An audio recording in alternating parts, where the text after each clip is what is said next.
सहना भवतु सहनो भुनक्तु सह वीर्यङ्करवावहै तेजस्विनावधीतमस्तु मा विद्विषावहै। ॐ शान्ति शान्तिः। चरितं रघुनाथस्य शतकोटिः प्रविस्तरम् एकैकमक्षरं पुंसां महापातकनाशनं वाल्मीकिगिरिसम्भूता रामं भुवनिधिसङ्गता श्रीमद् रामायणी गङ्गा पुनाति भुवनत्रयं वाल्मीकिर्मुनिसिंहस्य कवितावनचारिणः शृण्वन् रामकथानादं को न याति परां गतिं। जय जय रघुवीर समर्थ सियावर रामचंद्र भगवान की जय।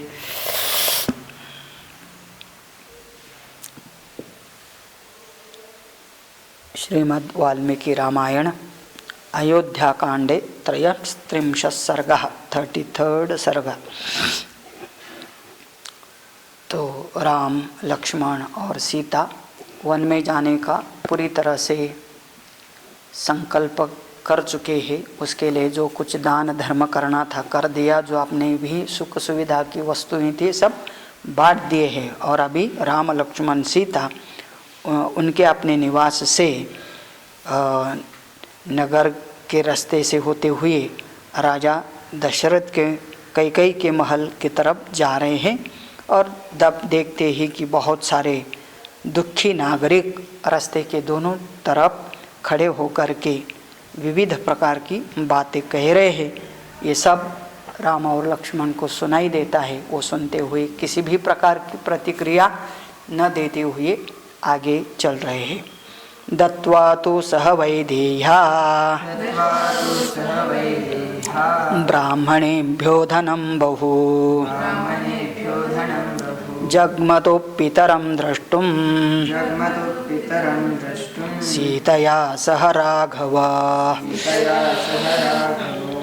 तो वैदेह्या सह वैदेही के सहित श्री राम ने क्या किया, तो कहते हैं ब्राह्मणेभ्यो धनम बहु दत्वा, सभी ब्राह्मणों को यथा योग्य धन का दान कर दिया।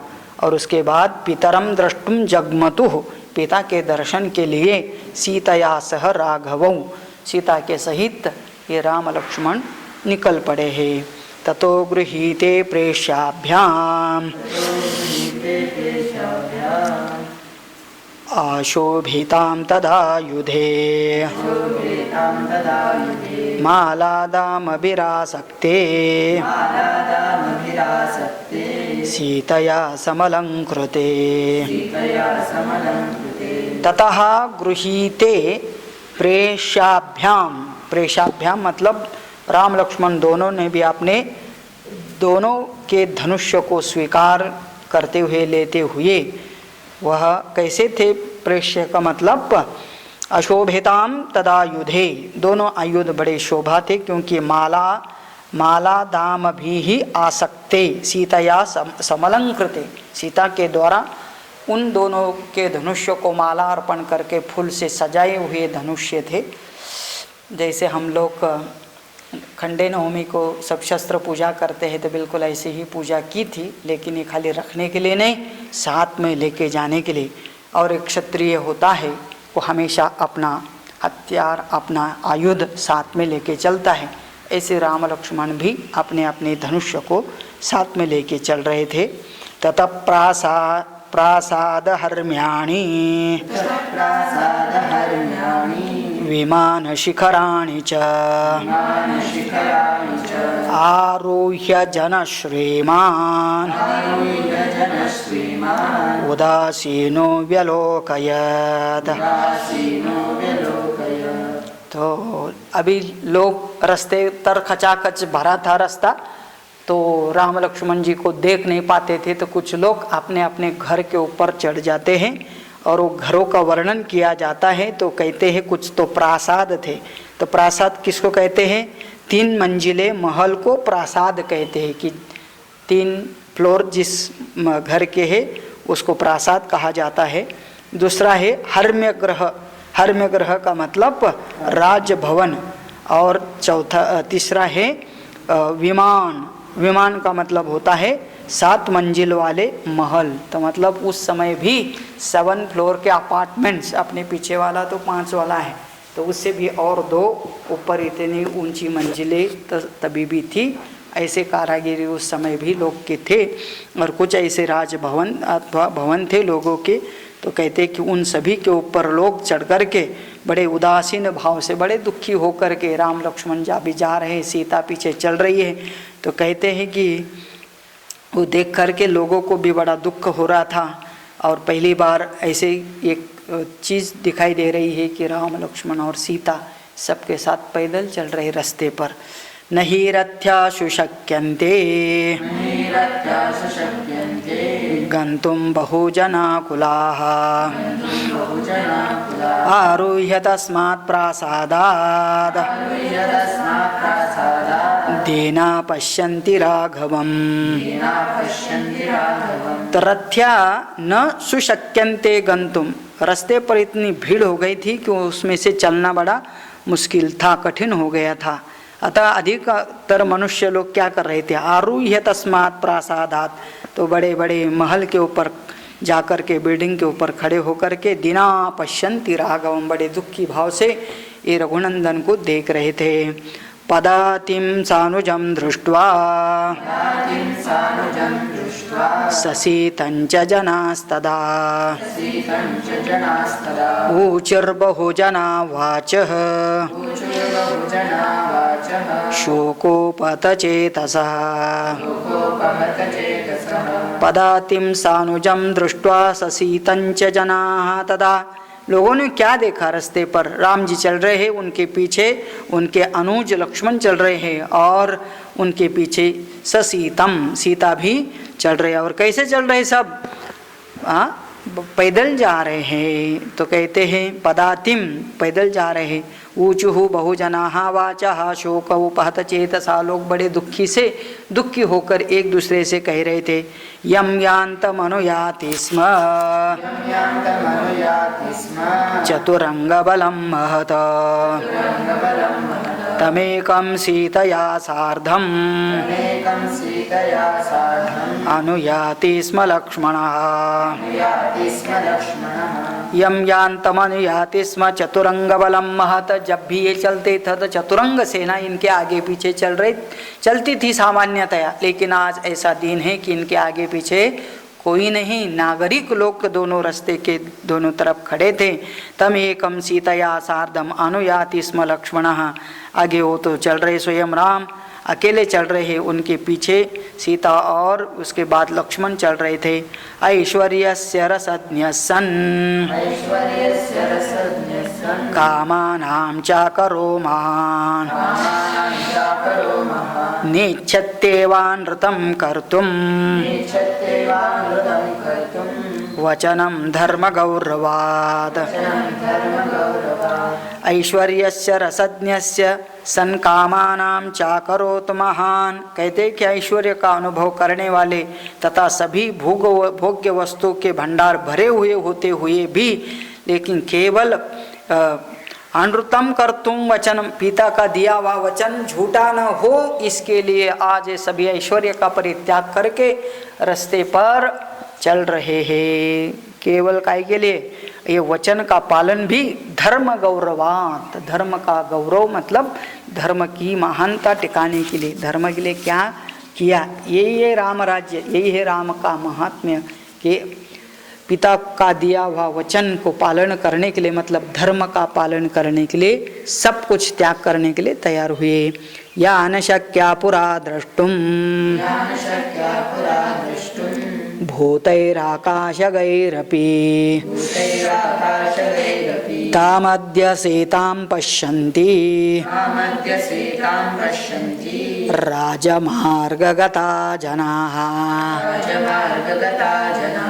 यान शक्या परा दृष्टुम भूतैराकाशगैरपि, आज तक कभी किसी ने सीता का दर्शन नहीं किया, मतलब वो सामान्यतया ना मार्केट जाती थी, ना बाहर आती थी, ना ऐसे रास्ते पर कभी चलती थी, राजकुमारी थी और इसलिए उनको बहुत प्रोटेक्ट करके रखा जाता था उनके महल के अंदर।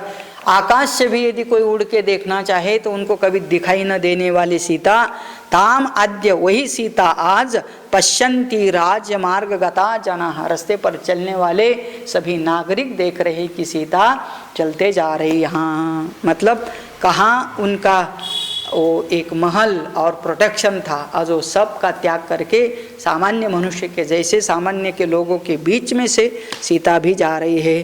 अंगरागोचितां सीतां रक्तचंदन सेविनी वर्ष्ममुष्णञ्च शीतञ्च नेष्यत्याशु विवर्णता। देखो उसका वर्णन करे सीता का। वो राजकुमारी है, पट्टरानी है राम जी की, और बहुरानी है दशरथ की। तो क्या कर रहे थे?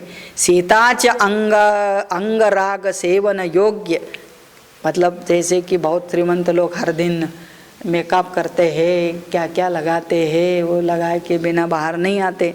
तो ये भी उस समय किस चीज़ की, तो उस समय पर उनको लेप लगाने का क्या था? रक्त चंदन सेविनी, हर दिन रक्त चंदन लगाने वाली, ठंड रहने के लिए, गोरापन बचाने के लिए।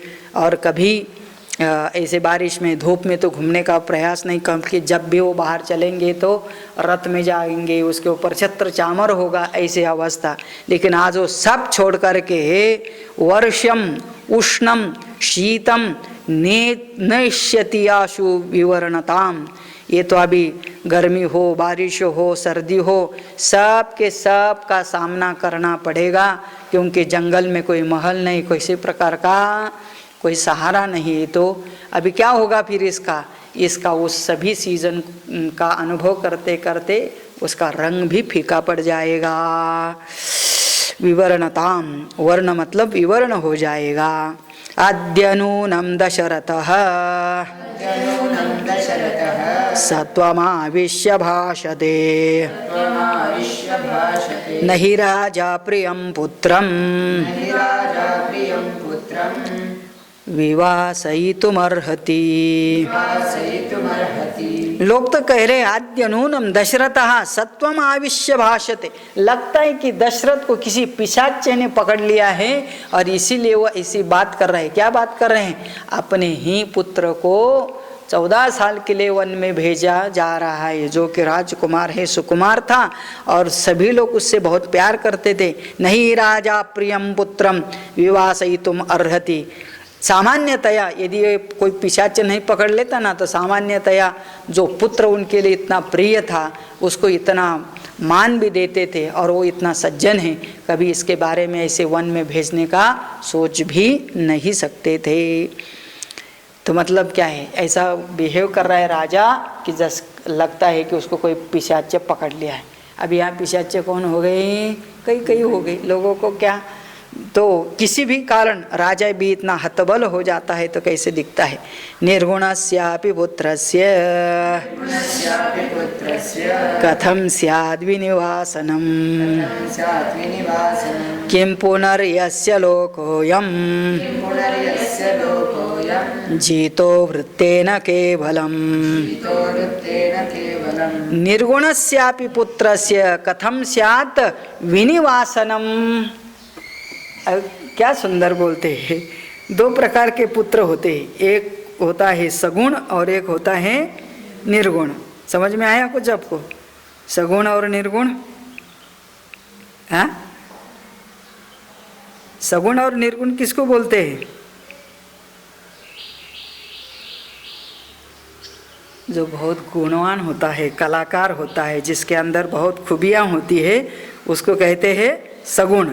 और जिसके अंदर कुछ भी नहीं होता है, कुछ भी नहीं होता है मतलब निर्गुण होता है। मैं अपने को निर्गुण ही बोलता हूँ, क्योंकि किसी काम का नहीं था और कुछ आता जाता भी नहीं था, और फिर भी माँ बाप उससे प्यार करते। किससे? निर्गुण से भी। तो फिर इतना सगुण मतलब अच्छा गुण वाला है, तो स्वाभाविक है उसको तो सभी लोग प्यार करेंगे ही करेंगे। और इसीलिए कहते हैं कि निर्गुणस्यापि, हाँ क्या सुंदर बताते, याद रखिए, निर्गुणस्यापि। अभी तो देखते हैं ना, किसी प्रकार का गुण नहीं है, बुद्धू है, किसी काम का नहीं, सुनता भी नहीं, ऐसा होने पर भी माँ बाप उसका कभी त्याग नहीं करते। और उसके तुलना में राम जी देखो, इतना आज्ञाधारक, इतना बुद्धिमान, इतना सुंदर, इतना सब कुछ, सभी लोग जिससे प्यार करते, ऐसा वह गुणों से युक्त कैसे इसको वन में कोई भेज सकता है। किम पुनर्यस्य लोकोयम जीता, जिन्हें अपने वृत्तेन आचरण से पूरे लोगों का मन जीत लिया है, ऐसे व्यक्ति को कौन जंगल में भेजेगा। तो निश्चित ही राजा ने जब ऐसा निर्णय लिया तो लगता है कि राजा भी किसी भूत पिशाच से पकड़ लिया है, इसलिए ऐसा वर्तन कर रहा है। आनृशंस्य मनोक्रोशः श्रुतं षीलं दमः शमः राघवं शोभयन्ते ते षड्गुणा पुरुषर्षभम्।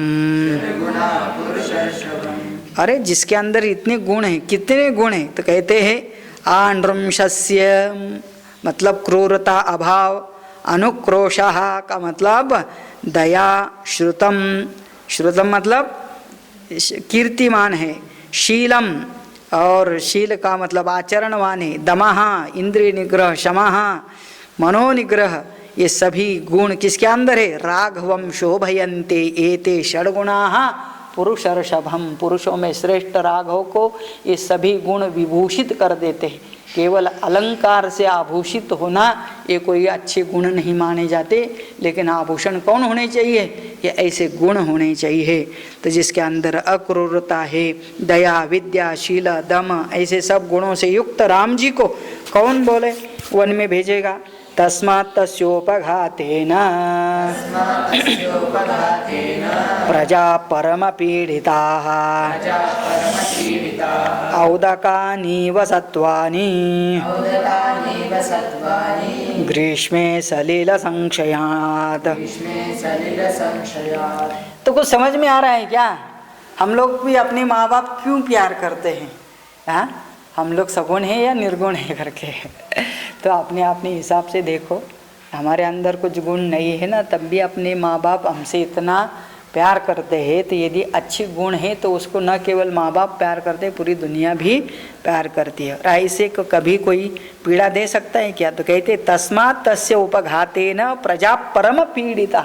ऐसे गुणवान जब राम को सभी लोग कितना प्यार करते हैं और आज उसी को ही वन में भेजा जा रहा है, तो कहते हैं औदाकानी व सत्वानी ग्रीष्मे सलील संशयात्। लगता है कि इतना क्लेश हो रहा है, तो जिसका जलाभिषेक होना था, मतलब राज्याभिषेक, आज गर्मी के कारण कोई जलाशय भी सूख जाए और उसके भीतर रहने वाली मछलियाँ, जीव जैसे पानी के बिना तड़पते हैं, आज ऐसे यह प्रजा राम जी को वन में देखते हुए तड़प रही। पीड़या पीड़ितं सर्वं जगदस्य जगत्पतेः मूलस्योपघातेन वृक्षपुष्पफलोपगः। पीड़या पीड़ितं सर्वं जगदस्य जगत्पतेः। ऐसे जगतपति श्री राम जी को यह देख करके पूरे दुनिया को पीड़ा हो रही है। मूलस्योपघातेन वृक्षः पुष्पफलोपगाः। जैसे फला फुला वृक्ष और उसके मूल तोड़ दिया जाए तो जैसे वो खड़ा ही सूख जाता है, फल उसके पत्ते गिर जाते हैं, ऐसी हालत लोगों की हो चुकी है। मूलम ह्येष मनुष्याणां धर्मसारो महाद्युतिः पुष्पं फलं च पत्रं च शाखाश्चेतरे जनाः। तो कहते हैं कि ये महान तेजस्वी श्री राम संपूर्ण मनुष्य का मूल तत्व है और धर्म ही इनका बल है। तो राम जी का एक विशेष गुण है कि धर्म का आचरण करना, जिसके कारण वो इतने प्यारे और इतने सज्जन बन चुके, क्योंकि धार्मिकता और सज्जनता इस साथ में जाती है। कोई धार्मिक है लेकिन सज्जन ने ऐसा कभी होता नहीं है, और अधार्मिकता और सज्जनता भी कभी साथ में नहीं जाता है। तो इसलिए कहते जगत के पूरे प्राणी पत्र पुष्प फल और शाखाएं हैं और ये उनका मूल तत्व है। इसलिए धर्मो रक्षति, धर्मो जगत प्रतिष्ठा। पूरा जग भी एक फल फूलता है, ठीक तरह से चलता है तो केवल और केवल धर्म से ही। जैसे कोई देश का नियम सभी लोग आचरण करते को वह देश भी सुव्यवस्थित चलता है। ऐसे एक आश्रम भी होता है, सभी लोग का अपने अपने आश्रम के नियमों का पालन करते हैं। कब उठना, कब सोना, कब खाना, कब पकाना, कितना काम करना, कब करना, ये सब मिलके करेंगे तो बहुत सुव्यवस्थित चलता है कोई भी संस्था हो। तो ऐसे भी श्री राम जी इस जगत के धर्म के रूप में मूल तत्व है। ते लक्ष्मण इव क्षिप्रम सपत्न सह बांधवाः गच्छन्तमनुगच्छामः येन गच्छति राघवः। लोगों को तो इतना बुरा लग रहा है तो वो कह रहे कि ते लक्ष्मणः इव क्षिप्रम सपत्न सह बांधवाः। वो भी सोच रहे कि जैसे लक्ष्मण और सीता राम जी के पीछे पीछे चल रहे हैं, हम भी अपना घर दार सब छोड़ करके हम भी राम जी के साथ क्यों न चले। गच्छन्तम अनुगच्छामः येन गच्छति राघव। राघव जहाँ जा रहे हैं उनके पीछे पीछे हम भी सब चले। उद्यानानि परित्यज्य क्षेत्राणि च गृहाणि च एक दुःख सुखारामम् अनुगच्छाम धार्मिकम्। क्या सोच रहे हैं लोग?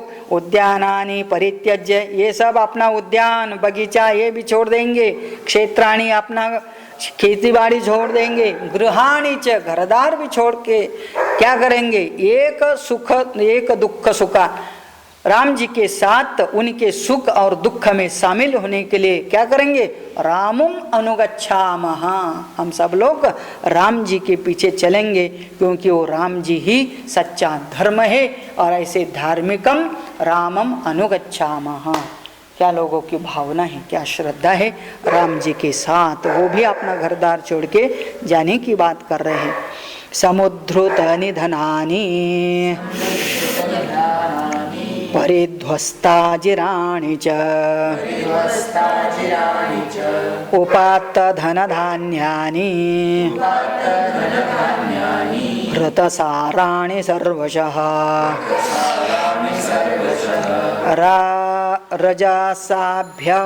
रजसाभ्यवकीर्णानि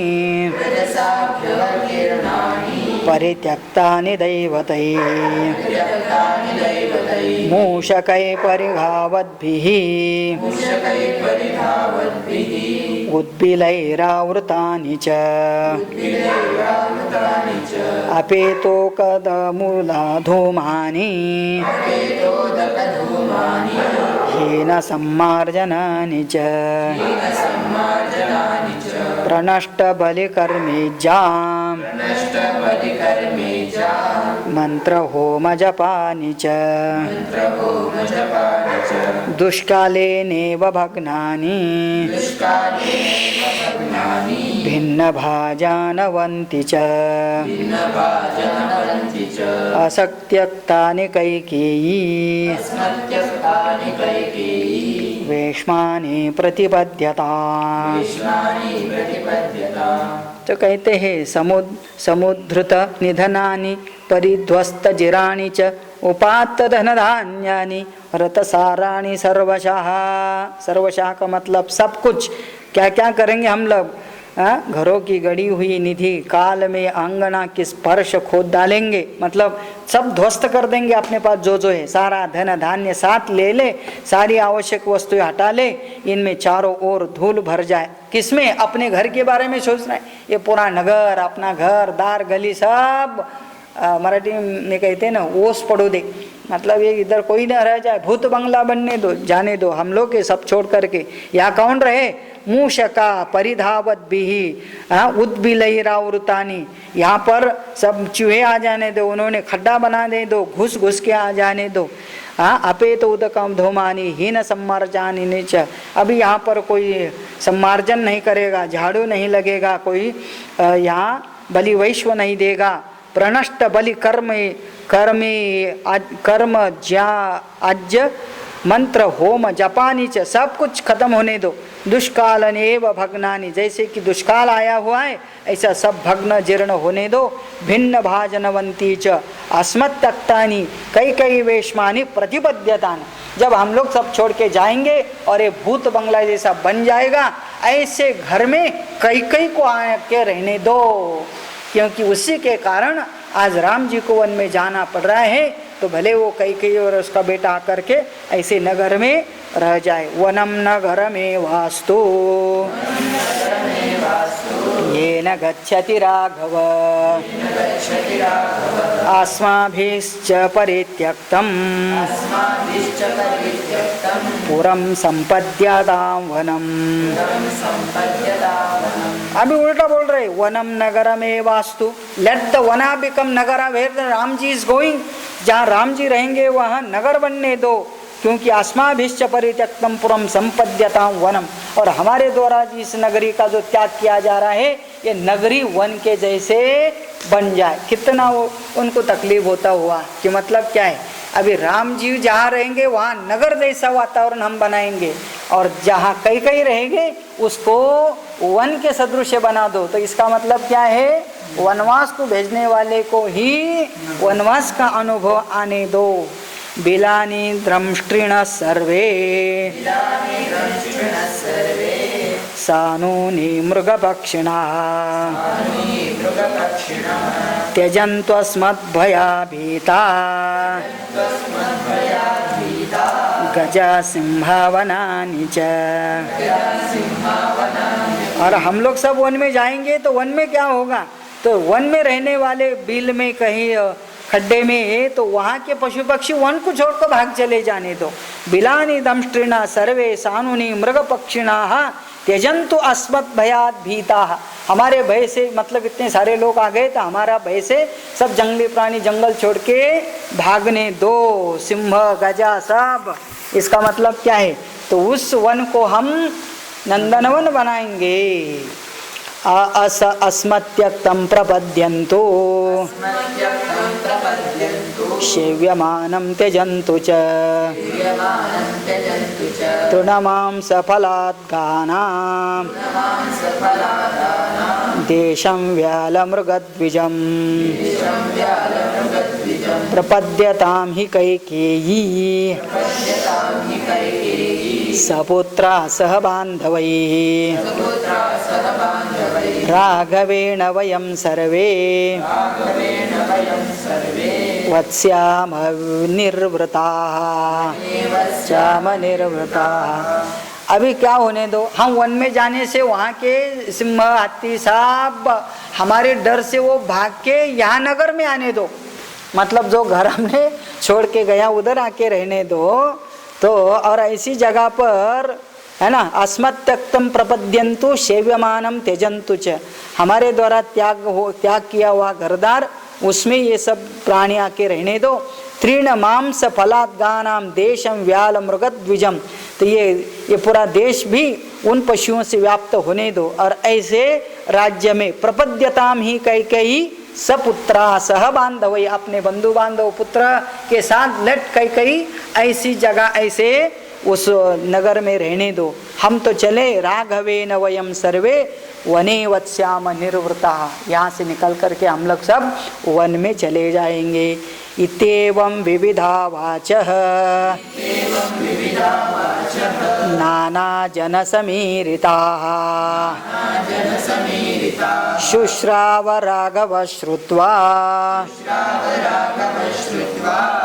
न विचक्रे चक्रेस्य मानसं सतु वेश्म पुनर्मातुः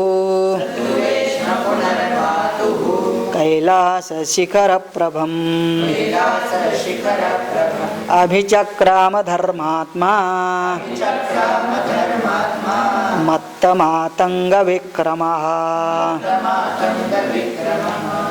तो राम जी लक्ष्मण सीता रास्ते पर जा रहे थे, आजू बाजू के खड़े हुए लोग जोर जोर से ऐसी बातें कर रहे थे, ये सब उनको सुनाई दे रहा था राम जी को, लेकिन उसकी तरफ ध्यान न देते हुए इति एवं विधा वाचा नाना जन समीरितः, नाना लोग के द्वारा ऐसे कहा जा रहा था। शुश्राव राघवः, तो सब सुना, लेकिन श्रुत्वान विचक्रे, वो सुनने के बाद भी उनके मन में किसी भी प्रकार की प्रतिक्रिया नहीं आया। दृढ़ मनस्य वह आगे जाते हैं। कहाँ? सतु वेश्म पुनर्मातु हो, कैलाश शिखर प्रभम, कैलाश के जैसे ऊंचा शिखर देखने वाले कई कई के महल की तरफ जा रहे थे। अभिचक्राम धर्मात्मा मत्तमातंग विक्रमः, तो कहते हैं कि सभी प्रकार के विक्रम अथवा मत्त वाले गज के जैसे वह आगे चलते रहे। कौन क्या कह रहा है किसी भी प्रकार की प्रतिक्रिया न देते हुए कैकेयी के महल में प्रवेश करते हैं।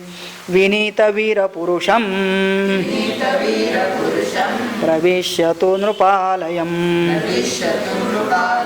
ददर्शावस्थितं दीनं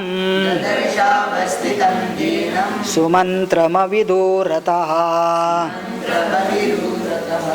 तो जब महल में प्रवेश करते हैं कैकेयी के, तो वहाँ पर जहाँ राजा थे और कैकेयी भी थी उस एरिया में जाते हैं और वहाँ देखते हैं क्या, उन महल के सामने सुमंत्रम अविदूरतः, वहाँ सामने देखते हैं कि सुमंत मंत्री वहाँ खड़े हैं। और जब वहाँ पर विनय संपन्न यह राम जी वहाँ पहुँचते हैं तो सुमंत्र को नमस्कार करके वहाँ खड़े होते हैं और सुमंत्र से कहते हैं प्रतीक्षमाणोभिजनम तदार्थम अनार्थरूप प्रहसन्निवाथ जगाम राम पितरम दिदृक्षुः पितुर्निर्देशं विधिवच्चिकीर्षुः।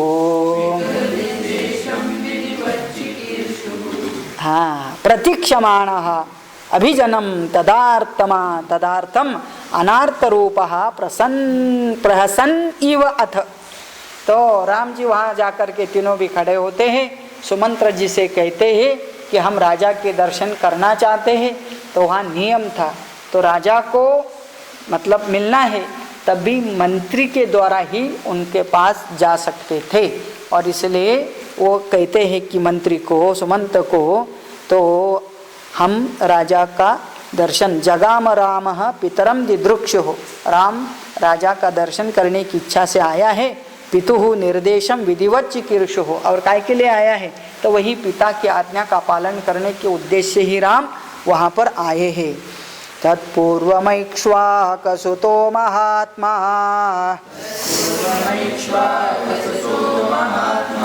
रामो गमिष्यन् नृपमार्तरूपम् व्यतिष्ठित प्रेक्ष्य तदा सुमन्त्रम् पितुर्महात्मा प्रतिहारणार्थम्।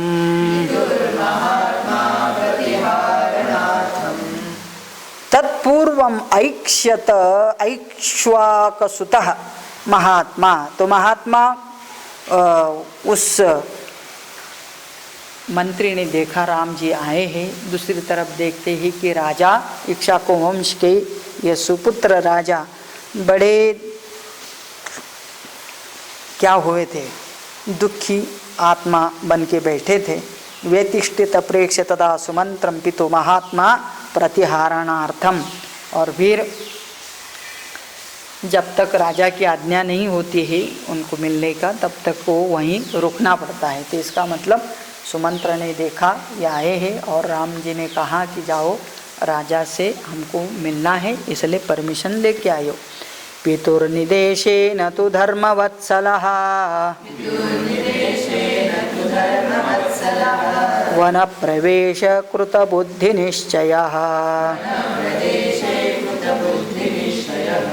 स राघव प्रेक्ष सुमन्त्रमब्रवीत् निवेदय स्वागमनं नृपाय मे। पितुः निर्देशेन तो धर्मवत्सलः वन प्रवेशे, वन में जाने से पहले पिता की आज्ञा लेना या उनको दर्शन करना। पितुः निर्देशन मतलब पहले मिला है लेकिन अभी वो पूरा करने के लिए, अभी यहाँ भी बोला जा सकता है अंतिम दर्शन करने के लिए आए। तो अंत्य दर्शन का मतलब जाने से पहले उनका दर्शन करके जाने के हिसाब से वो आए हैं। और वन प्रवेश कृतबुद्धि निश्चय, अभी वन में जाना है यह तो निश्चय कर चुके हैं, इसमें अभी कोई परिवर्तन होने वाला नहीं। ऐसा राघव प्रेक्ष सुमंत्रम अब्रवीत, अपने मंत्री राघव ने मंत्री को बताया। निवेदयन स्वागमनम नृपाय में, मैं आया हूँ और दर्शन की इच्छा रखने वाला, मैं आपके दर्शन की प्रतीक्षा के लिए यहाँ खड़ा हूँ, ऐसा समाचार राजा को दे दिया जाए। ऐसे उनको बताने के बाद आगे क्या होता है, आगे सुमंत जाकर के राजा को बताते हैं। फिर सभी लोग कैसे मिलते हैं, राजा क्या बोलते हैं, इस सब का चिंतन अगले सर्ग में आता है। यह सर्ग यही पूरा होता है। ओम इत्यार्षे श्रीमद् रामायणे वाल्मीकिये आदि काव्ये अयोध्याकाण्डे त्रयस्त्रिंशः सर्गः। जय जय रघुवीर समर्थ, सियावर रामचंद्र भगवान की जय।